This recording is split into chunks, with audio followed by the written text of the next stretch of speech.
Sidhani kama kila mtu anaweza akimaliza kuchimba hapa Simiyu akaambiwa yako Songwe akaenda Songwe, akaambiwa yako Bukoba akaenda Bukoba.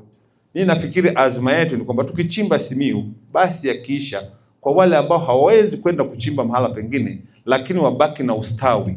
Kwa maneno mengine, kutumia fedha zetu katika kuwekeza. Mimi naona sana wachimbaji wengi, moja ya kitu ambacho anashika kiuno anasema naam, hapa nimefika, ni akinunua gari. Yaani madini mtu anapata mara ya kwanza kabisa anaenda kufanya nini? Anaenda kununua gari.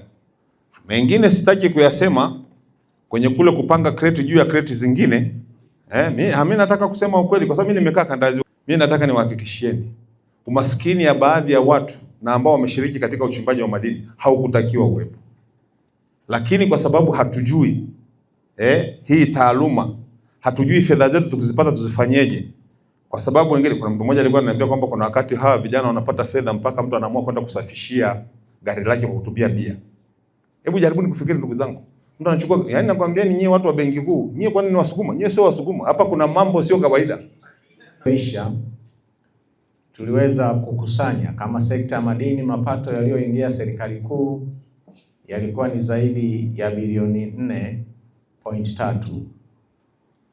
Na kwa mwaka huu tunaoendelea nao tunatarajia inapofika tarehe 30 Juni tutakuwa tumekusanya takriban bilioni 5 ambazo zitakuwa zimeingia serikalini kwa ajili ya kuwahudumia Watanzania.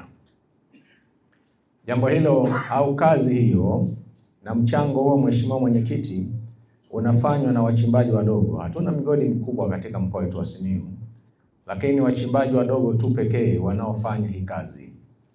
Tunawapongeza kwa sababu wanatumia nguvu zao kwa mazingira ambayo wakati mwingine magumu sana.